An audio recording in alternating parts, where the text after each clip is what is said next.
My name is Jessica, and I'm 34 years old.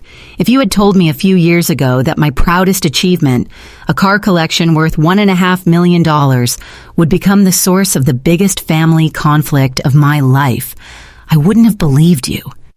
Yet here I am, still trying to process the night my parents sat me down and demanded that I sell every last vehicle I owned to buy my chronically unemployed sister a house. Let me be clear. This wasn't just a casual suggestion. It wasn't a lighthearted joke over dinner. It was a coordinated, serious plan.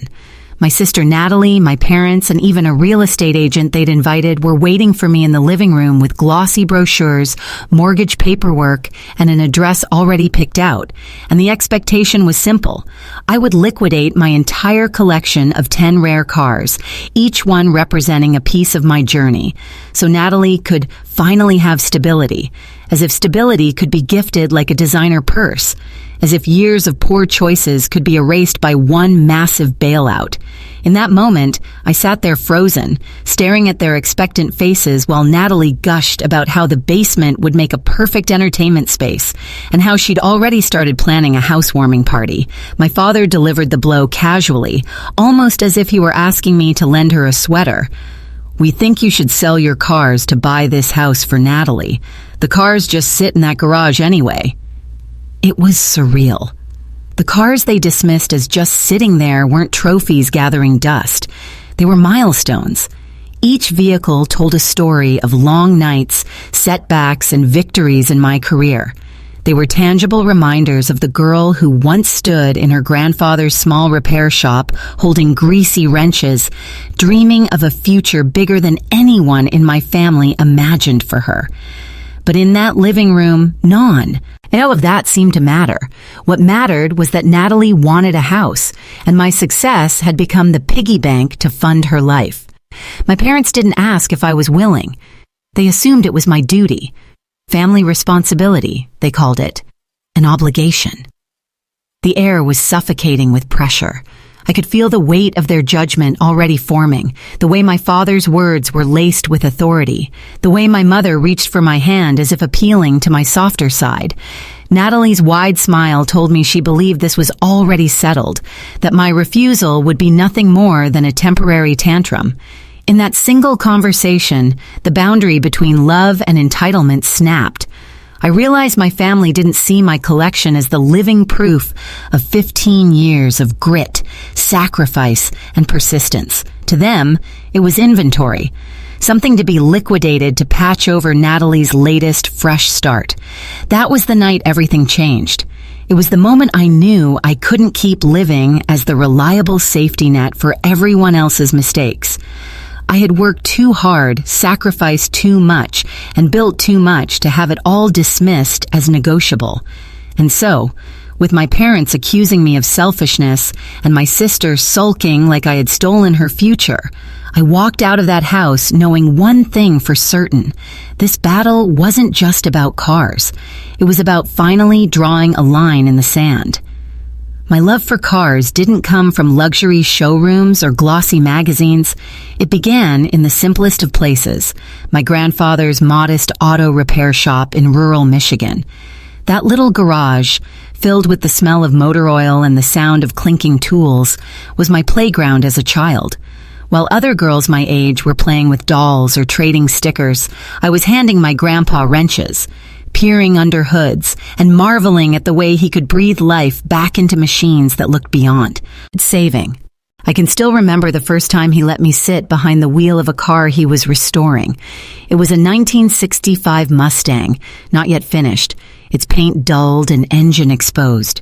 I was only 8, but when I wrapped my hands around the steering wheel and imagined the road ahead, something inside me shifted. That moment etched itself into my memory like a promise. Cars weren't just machines to me. They were freedom, possibility, and craftsmanship all rolled into one. By the time I turned 16, I was determined to own a car of my own. My parents didn't share my enthusiasm, but my grandfather believed in me. Together, we scraped together the money for a beat-up 1990 Ford Taurus that barely ran. Most kids would have been embarrassed to drive it, but I was thrilled. It wasn't just transportation. It was potential. For 6 months, my grandfather and I spent our weekends in the garage, replacing parts, sanding panels, repainting surfaces, and coaxing that old Taurus back to life. Every nut tightened, every spark plug replaced was a lesson in patience and persistence. When the engine finally roared again, I wasn't just proud of the car, I was proud of myself. That restoration wasn't just about fixing something broken, it was a declaration. I had discovered something I loved deeply, something that would shape the rest of my life. In those quiet garage nights, I made a promise. One day, I would build a collection of cars. Not just any cars, but vehicles that carried meaning. Each one would represent a chapter of my journey, a reminder of what I had fought to achieve. But passion alone wasn't enough. My family had different expectations for me. My parents believed I should follow a traditional path. Nursing, teaching, something stable and appropriate. When I announced I wanted to study computer science, my father scoffed.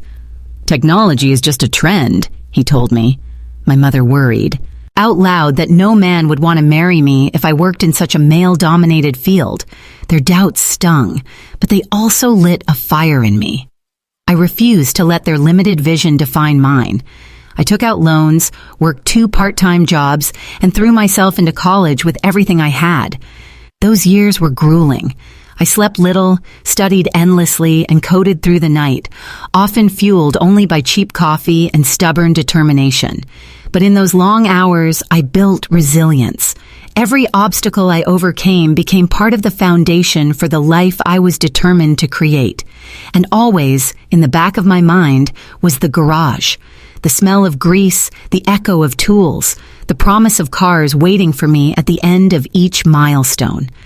When I finally graduated, I didn't buy myself jewelry, designer clothes, or fancy vacations like some of my peers. Instead, I saved for the day when I could walk into an estate sale, auction, or dealership and choose a car that meant something. A car that wasn't just metal and wheels, but a marker of my journey. That's what people like my parents never understood. To them, cars were just expensive toys. To me, they were proof that dreams rooted in childhood can blossom into reality. Every car I would eventually buy had a story, a purpose, and a link back to that little girl in her grandfather's shop, eyes wide with wonder at the magic of engines. And so while my family dismissed my love for cars as impractical or frivolous, I knew differently.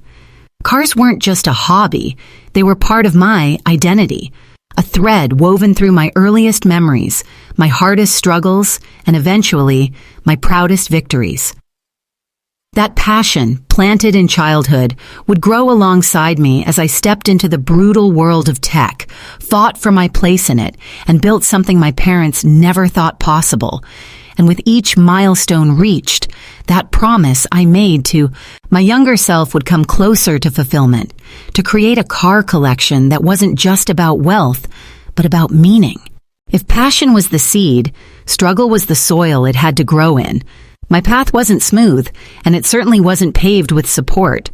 After college, armed with a computer science degree and a mountain of student loans, I faced the harsh reality of building a career in tech while trying to prove myself in a world that seemed eager to doubt me. My first job was at a small startup.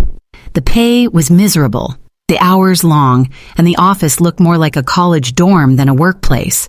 We had folding tables for desks, unreliable Wi-Fi, and a budget so tight that every expense felt like a gamble. But I didn't care. I was there to learn, to absorb everything I could about software development, product management, and the chaotic rhythm of building something from scratch. Those early years tested me.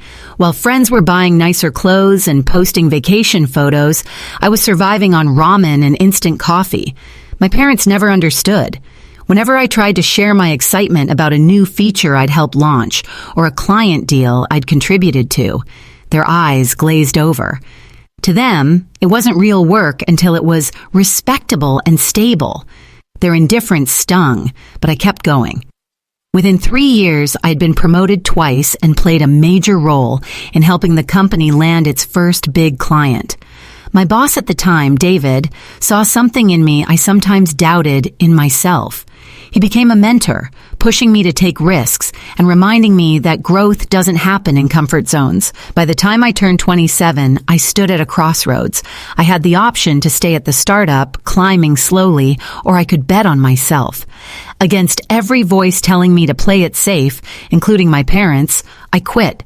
I took my savings, converted my tiny apartment into an office, and started my own company.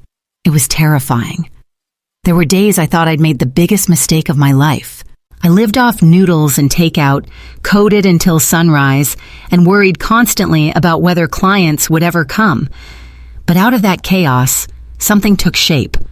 A customer relationship management platform designed specifically for auto repair shops.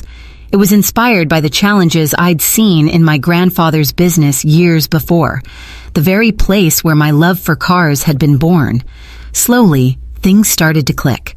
My first clients were skeptical, but once they saw how my software could streamline their operations, word began to spread. One shop became 5, then 20. I brought on employees, first 3, then 10, then 30. Within 5 years, we had more than 150 employees and clients across the country.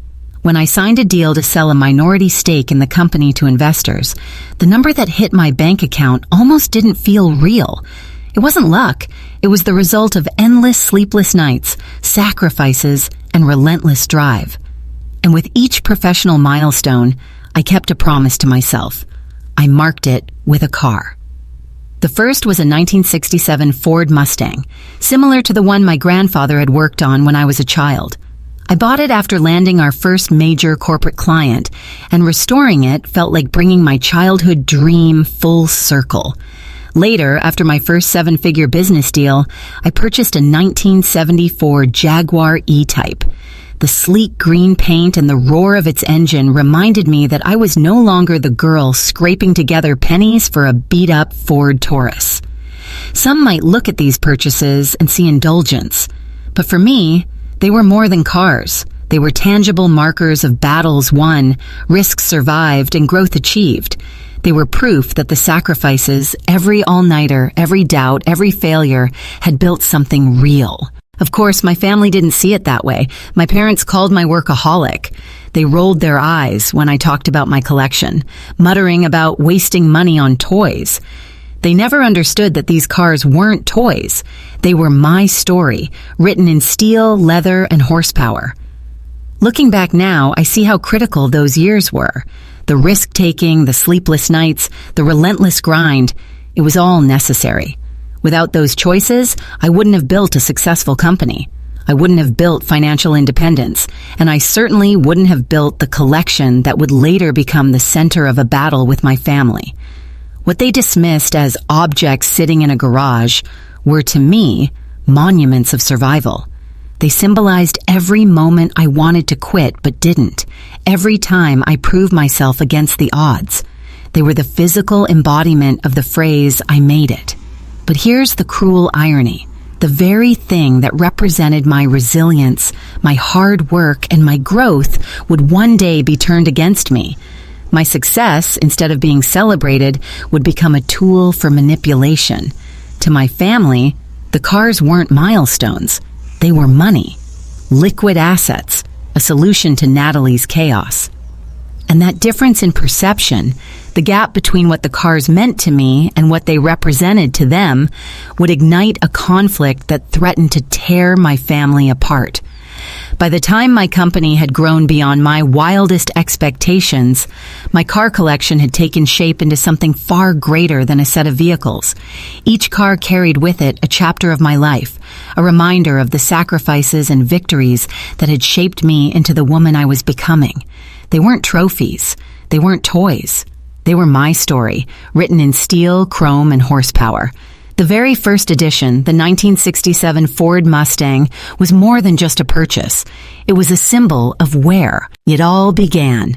I bought it at an estate sale when I was 28, right after landing our first major corporate client. It wasn't pristine.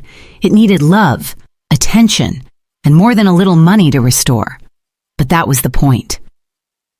Every hour I spent working on it with my restoration friend Jackson felt like a bridge back to those weekends with my grandfather in his shop. The smell of oil, the clink of tools, the satisfaction of turning something neglected into something extraordinary. It grounded me. The Mustang wasn't just a car. It was a connection to my roots and a promise kept to the little girl I once was. Then came the 1974 Jaguar E-Type Series 3, purchased after my first seven-figure business deal.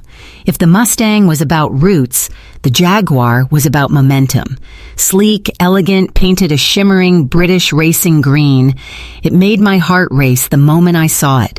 Driving it along coastal roads with the V12 roaring was one of the first times I allowed myself to really feel the weight of what I had accomplished.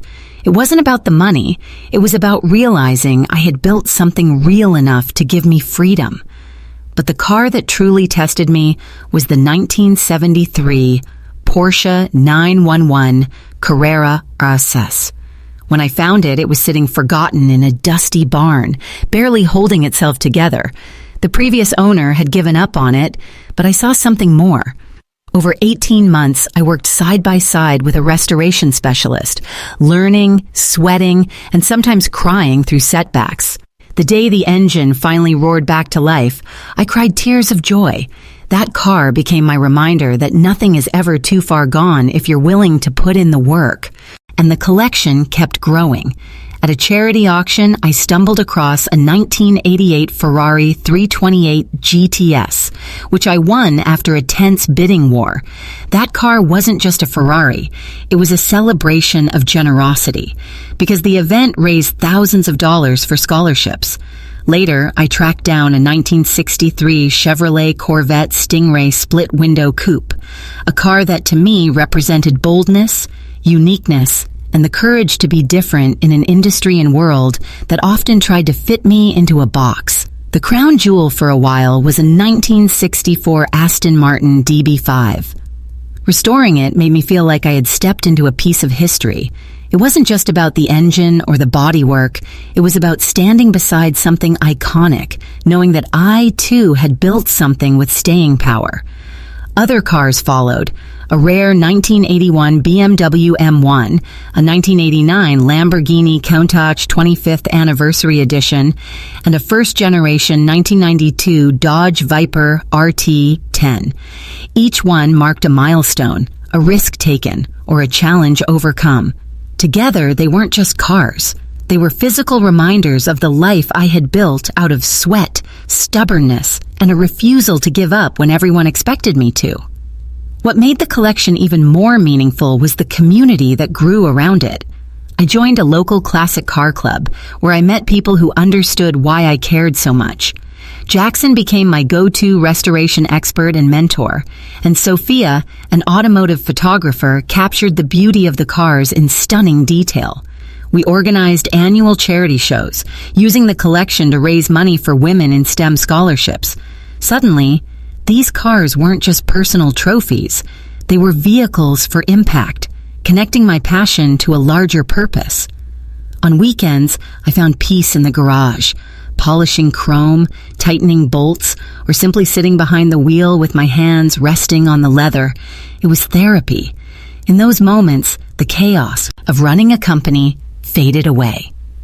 The cars gave me something priceless: balance. That's what my family never understood. To them, the cars were symbols of extravagance. To me, they were symbols of survival. While others bought luxury clothes or took lavish vacations, my investments went into vehicles that told the story of who I was and how far I had come.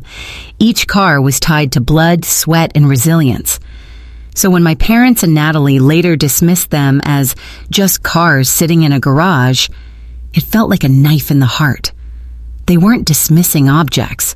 They were dismissing my journey.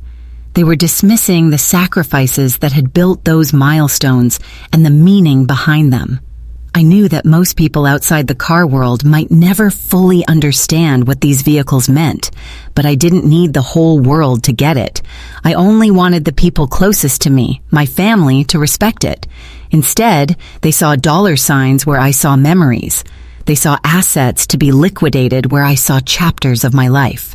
And that disconnect, The inability to see value beyond money was what made the conflict so painful, because when you strip away the engines, the bodywork, the gleam of polished chrome, what was really at stake wasn't cars. It was respect, recognition, and the right to decide what mattered most in the life I had built. If my car collection was built on sacrifice and resilience, my sister Natalie's life seemed built on shortcuts and indulgence. She was 7 years younger than me, and from the beginning, the contrast between us was stark. I was the child expected to earn, prove, and hustle. Natalie was the one pampered, excused, and shielded. When I was 12, I had to save allowance money for months to buy a new bike. Natalie mentioned she liked her friend's bike, and 2 weeks later, our parents surprised her with one. When she borrowed my camera at 16 and dropped it, breaking the lens, my parents scolded me for not being careful with where I left it. The pattern was obvious. When Natalie made a mistake, it became someone else's responsibility to fix it. That favoritism carried over into adulthood. When it came time for college, I worked 2 jobs, took out student loans, and stretched myself to the limit to stay afloat. Natalie, on the other hand, had her entire tuition and expenses fully covered by my parents, even dipping into their retirement savings to make it happen. She drifted through 3 majors before dropping out in her junior year, shrugging it off as though tens of thousands of dollars hadn't been poured into her indecision. And when I built my business, brick by brick, Natalie floated from job to job like a tourist sampling hobbies. She was a barista for 6 months until she got tired of early mornings.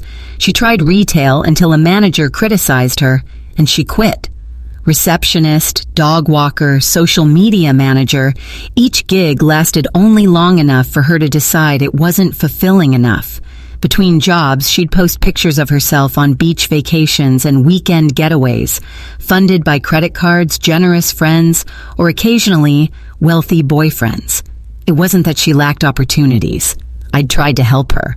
At 22, when she maxed out her credit cards, I paid off her $10,000 balance under the promise that she would learn to budget. She lasted about half a year before falling into the same cycle. When she needed a car for job interviews, I let her borrow mine, only to have it returned with trash in the back seat and the tank empty. I even used my connections to get her an entry-level position at a marketing firm. She quit in 2 months, declaring the work boring and her boss too demanding. What hurt the most wasn't just her lack of responsibility. It was how my parents defended her every time. When she burned bridges, they called it finding herself. When she racked up debt, they sent money without hesitation. When she quit jobs, they framed it as Natalie being a free spirit. Meanwhile, my accomplishments were treated as obligations met, not victories earned. When I landed my first corporate client, my mother's response was, "That's nice, dear. Are you seeing anyone yet?" When I bought my first new car, my father muttered that I was wasting money and time when I should be focusing on marriage and children. It was as if my drive and independence, the very qualities that built my life, were flaws.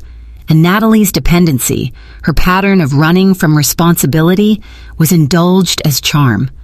I loved her. I remembered teaching her to ride a bike, bandaging her scraped knees, comforting her during thunderstorms. But the older we got, the more that bond frayed under the weight of her choices and our parents' constant enabling. I wanted to see her succeed. I wanted her to grow. But every time I helped, every time I thought this would be the moment she'd turn things around, it ended the same way.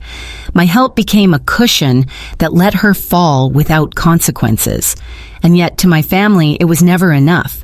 They expected me to give, and when I did, it was treated as the bare minimum. Not generosity, not sacrifice, just obligation. And that perspective, seeing me as a resource rather than a daughter or sister, would come crashing into focus the night of that infamous family dinner. Because in their eyes, Natalie's years of drifting weren't failures. They were struggles. And my years of hustling weren't achievements. They were assets, waiting to be redirected toward her. The stage had been set long before I realized it. Natalie had always been the one given more, forgiven more, excused more. So when she wanted a house, it wasn't a request. It was simply the next step in a long pattern. My parents believed I would fold just as they always had. They underestimated me. The night of the ambush dinner is etched into my memory with a kind of sharpness I wish I could forget. It started with a phone call from my mother. I had just closed a huge deal at work, one that would expand our software into international markets. I was ready to share the good news with her, maybe even hear a rare note of pride in her voice. Instead, she cut me off before I could speak. "Jessica, we need to have a family meeting. Tomorrow night at 6. It's important." Her tone was flat, unusually firm. For a moment, I thought something was seriously wrong, maybe with my grandfather or their health. But she gave no details, just the order: be there. When I pulled up to their house the next evening, I noticed right away that this wasn't just dinner. Natalie's Honda Civic was parked in front, and next to it was a sleek black Lexus I didn't recognize. The knot in my stomach tightened. Inside, the atmosphere was tense. My mother was perched stiffly on the sofa. My father sat in his recliner wearing his serious business expression, and Natalie was sandwiched between them, bouncing with barely contained excitement. Beside her was a woman I'd never seen before, smartly dressed, leather portfolio in hand, polished in a way that screamed professional salesperson. The coffee table in front of them was covered with glossy brochures and printouts that looked suspiciously like real estate listings. My father cleared his throat. "Jessica, this is Teresa Martin. She's a real estate agent." I shook her hand automatically, confusion mounting. "What's going on? Is everyone okay?" "Sit down," my mother urged. "We have something important to discuss." I stayed standing, my arms crossed. "If this is about you selling the house, why didn't you just say so?" My father shook his head. "We're not selling our house. This is about Natalie's future." Natalie beamed, her eyes glittering with the kind of anticipation that made my chest tighten. Teresa opened her portfolio with the flourish of someone who'd done this pitch 100 times. "I found the perfect property," she began smoothly. 4 bedrooms, 3 baths, spacious yard, great neighborhood, excellent schools nearby, a wonderful investment. She slid a glossy listing toward me. The price tag, just under $900,000. Natalie clapped her hands together like a child on Christmas morning. "Isn't it perfect? I can use one room as an office, and the basement will be great for parties. I've already started thinking about decor." I stared at the listing, still not understanding why I was there. And then my father delivered the blow as casually as if he were asking me to pass the salt. "We think you should sell your car collection to buy this house for Natalie." The room spun. "I'm sorry, what?" My mother reached for my hand. "Honey, you know how much Natalie has struggled. This would give her stability. You don't need those cars. You have your company, your condo. You can always buy more cars later." Natalie nodded eagerly. "Yeah, once I'm on my feet, you can replace them. You can even visit the house anytime. There's a guest room." I pulled my hand away, heat rising in my chest. Those cars are not just things. They're 15 years of hard work. Every single one represents a milestone in my life. And Natalie? She's never kept a job for more than a few months. How would she afford property taxes, utilities, upkeep? My father waved off my words like they were pesky flies. "She's interviewing for positions. And wasiyav, eat help with the initial expenses. This is about family responsibility. Family comes first." It was then that I realized this wasn't a discussion. It was a demand. A decision had already been made in their minds, and my presence was just a formality. They weren't asking, they were telling. I tried offering alternatives. What if I help her find an affordable apartment? I could co-sign a lease, or I could use my connections to help her find a job. Natalie's face fell, her pout practiced and theatrical. "But I've already started planning the housewarming party. Teresa says this neighborhood is exclusive." The look my parents exchanged said everything. I was being difficult again. My father's voice hardened. "This isn't just about a house, Jessica. This is about supporting your sister. Family comes first, always." The implication was clear. If I refused, I was selfish, materialistic, choosing cars over blood. As the conversation dragged on, my mother cried, accusing me of being cold-hearted. My father called me ungrateful, reminding me how much they had sacrificed for me, conveniently ignoring the loans I'd taken out for college, the years of struggle they had never truly supported. Natalie sulked, shooting me wounded looks as if I had snatched a toy she was already promised. Even Teresa, clearly uncomfortable with the escalating drama, tried to redirect me with her sales pitch, pointing out granite countertops and crown molding as though that would make me forget I was being asked to give up everything I'd worked for. By the end of the night, my resolve was clear. I wasn't selling. Not the Mustang, not the Porsche, not a single one of them. I left the house feeling ambushed, betrayed, and completely alone. As I drove away, my phone buzzed with messages from relatives. My aunt told me she was disappointed in my attitude.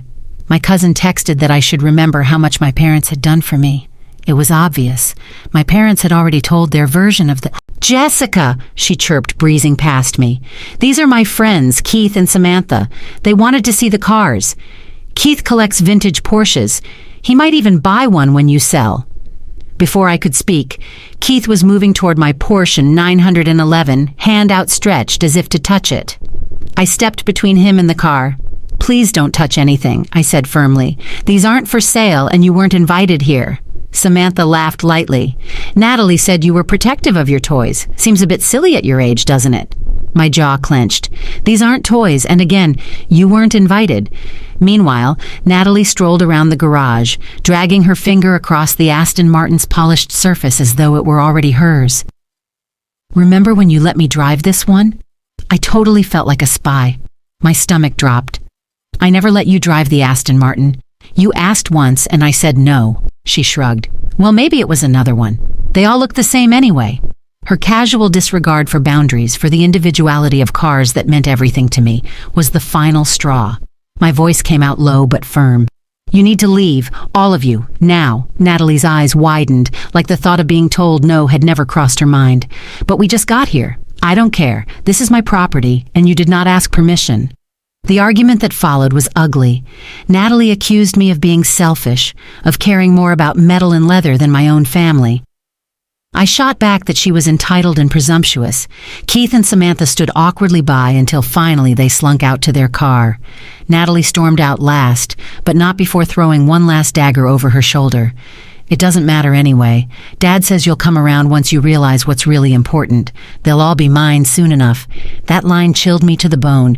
It wasn't just wishful thinking. The moment I realized my father and sister had been inside my garage, taking photos of my cars and talking as though the sale was inevitable, something inside me snapped. It wasn't just about the cars anymore. It was about control. My family had crossed from persuasion into entitlement, from guilt-tripping into outright intrusion, and I knew then that if I didn't act, they might make their move without me. That night I called Jackson, my closest friend from the car club, and the person I trusted most with my collection. I told him everything: the missing key, the realtor showing up with papers, the footage of my father and Natalie in the garage. He listened quietly and then said in a low voice, "Jessica, they're not going to stop. You need to secure those cars now. If you wait, you're giving them the chance to get ahead of you." My heart raced as I asked, "But where would I even take them?" Jackson thought for a moment. "I've got a warehouse in the industrial district, climate-controlled, secure. I was using it for restoration projects, but it's mostly empty now. There's room for all 10. The relief I felt was immediate, but it was tangled with fear. Moving 10 rare, high-value vehicles all at once wasn't exactly subtle. If my family caught wind of it, it would only escalate things further. But what choice did I have? We met the next morning at a quiet coffee shop to plan. Away from familiar neighborhoods where someone might spot me, we mapped out the logistics. We'd need 10 trusted drivers, each with experience handling cars like mine. No outsiders, only people from the club who understood what was at stake. Each car would take a different route, avoiding the appearance of a convoy. We'd move them at night, between midnight and 4 in the morning, when traffic would be lightest. By the time Jackson slid his phone back into his pocket, the plan was set. The countdown. Then came the Jaguar, the Porsche, the Mercedes. One by one, they rolled out of the garage, each departure tearing at me like a piece of my heart being driven away. I stood in the shrinking space, the echo of engines filling the night, a cocktail of emotions flooding me. Sadness, anger, fear, and most of all, resolve. Finally, only 2 cars remained, the Lamborghini Countach and the Dodge Viper. Jackson handed me a headset and gave me a steady look. "You take the Lambo, I'll take the Viper. We'll close it out. Sliding into the Countach, I felt the familiar leather hug me like an old friend. When the V12 roared to life, it was louder than ideal for a stealth operation, but subtlety was never that car's strength. My hands gripped the wheel as I backed out of the driveway, watching in the rearview mirror as the garage door shut on an empty space dot. Driving through the quiet streets, the city felt surreal. Every intersection seemed sharper, every shadow suspicious. I kept my route to back roads, away from highways where flashing headlights might draw attention. The Countach purred beneath me, powerful yet obedient, like it knew this wasn't just another drive. It was an escape dot. When I finally reached the warehouse, relief washed over me. The other cars were already there, parked neatly in rows, their drivers gathered in quiet conversation. Sophia approached me first. "That's 9, just waiting on Jackson." Minutes later, the Viper's deep rumble echoed through the industrial park. Jackson pulled in, parking beside the others. He climbed out, tossing me a set of keys.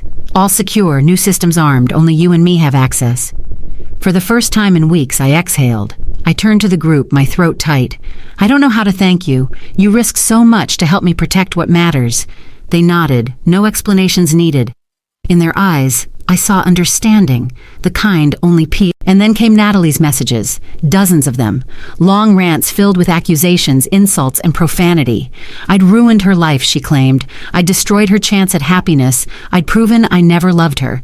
But one message stood out from the rest. "Dad says we can sue you for the cars since they belong to the family. That was the moment I called Marcus, my lawyer friend."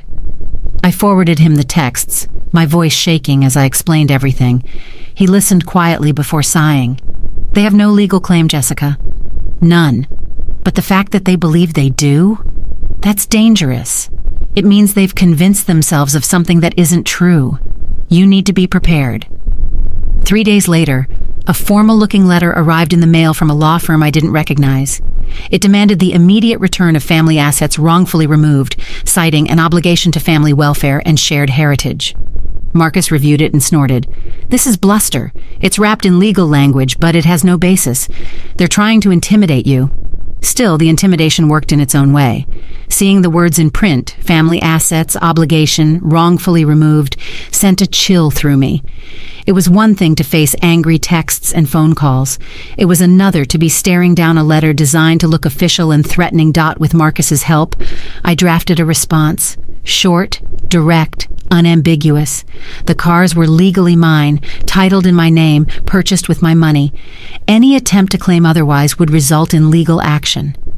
I also revoked all access to my property in writing, warning that any unauthorized entry would be treated as trespassing. Sending that letter was like drawing a line in the sand. It was painful, but necessary. Natalie's response was explosive. She sent me voice messages alternating between screaming rage and sobbing pleas. She accused me of choosing cars over FA. I stared at the message, torn. This was not the Natalie I knew. There was no demand, no guilt trip, no manipulation, just a brief apology and an invitation. It almost felt real. Skepticism battled with curiosity. Could she have really changed? Or was this just another tactic? After a day of reflection, I responded cautiously. "I need some time to think about this, but I appreciate your message." Her reply came quickly. "Take all the time you need. I'll be here, working a lot." The dry humor, the acknowledgement that she was actually holding down a job, was so unlike the Natalie I'd always known that it gave me pause. 2 weeks later, I agreed to meet her at Java Junction during her break. I walked into the cafe nervous, my heart pounding. What if it was all an act? What if this was just another way to pull me back in? But when I saw her behind the counter, something was different. She wore a simple green apron, her hair tied back, her face a little tired but grounded in a way I'd never seen. She didn't rush over dramatically when she spotted me. She finished helping a customer, spoke quietly to her manager, and only then walked to my table with a latte in hand. "Oat milk, vanilla, extra shot," she said, placing it in front of me. I remembered. For a moment I just stared at her. This wasn't the entitled sister who once forwarded me furniture links for a house she hadn't even been promised. This was someone different, more self-aware, more real. "Thanks," I said softly. We sat in silence for a few moments before I offered, "You look good. The job suits you." She laughed, a sound that, for the first time in years, felt genuine. "My feet kill me every night and I still can't make latte art to save my life. But it's honest work. I should have done this years ago." She hesitated, then added, "I should have done what you asked, gotten a real job, supported myself, stopped expecting." Over the next few weeks, we made a quiet routine of meeting at Java Junction during her breaks. Sometimes we talked about small things, annoying customers, funny moments with coworkers, the struggle of waking up before dawn. Other times, she asked me questions I never expected to hear from her: how to budget, how to set goals, how to handle workplace conflicts without quitting. For the first time, she wasn't asking me to solve her problems. She was asking me how to solve them herself. I noticed the changes in her lifestyle, too. Gone were the shopping bags with designer labels. Her apartment, she admitted, was now furnished mostly with secondhand finds she had refinished herself. She told me almost sheepishly about the pride she felt paying her rent on time with her own money. No bailouts, no parental safety net. 6 weeks after our first meeting, I finally broached the subject of our parents. "Have you talked to Mom and Dad much?" I asked cautiously. She nodded, stirring her coffee. "They're adjusting. Mom still suggests easier jobs, places where I wouldn't have to work so hard. Dad's offered to pay my rent 3 times already." "And have you let them?" I asked. Her answer was immediate. She shook her head firmly. "No, I need to do this myself. For once in my life, I want to know I can stand on my own 2 feet. I studied her face, searching for signs of performance or manipulation, but all I saw was determination. "You know," she added quietly, "I thought you were cruel when you refused to buy me that house. I thought you didn't care about me. But now, I think it would have been cruel to say yes." Her words sank deep, a validation I didn't realize I'd been craving. Encouraged by her growth, I agreed to meet our parents for the first time since the fallout. We chose neutral ground, a restaurant halfway between our homes. The tension was palpable from the start. My car collection still sits safely in my garage. 10 cars, each tied to a milestone, each polished and cared for with the same love I've given them since the day they became mine. But now, when I look at them, I see more than just the story of my career. I see the night I chose to stand my ground, the courage it took to protect what mattered, and the transformation that decision sparked, not only in me, but in my sister. Because here's the truth. If I had caved, if I had sold everything to buy Natalie that house, the cycle would have continued. She would have been rescued once again, shielded from consequences, allowed to believe that someone else would always clean up her messes. She never would have discovered her own strength. By saying no, I gave her something no handout ever could, the opportunity to stand on her own 2 feet. The Natalie who once forwarded me emails about mortgage rates is now working as a shift supervisor at Java Junction, halfway through a business degree she's paying for herself. She rents a modest apartment, furnished with pieces she restored, and for the first time in her adult life, she has savings. She's proud of her progress, and I'm proud of her too. Our relationship isn't perfect. There are still moments of tension, moments when old habits threaten to resurface, but the foundation is different now. It's no longer built on obligation or manipulation. It's built on respect. Respect for each other's choices, for boundaries, and for the fact that love doesn't mean rescuing someone at your own expense. That's the lesson I carry forward. Boundaries are not cruelty. They are not selfishness. They are protection, not just for ourselves, but sometimes for the people we love most. Saying no can feel harsh in the moment, but it can also be the most loving choice of all. So now, when I slide behind the wheel of my Porsche or polish the chrome on the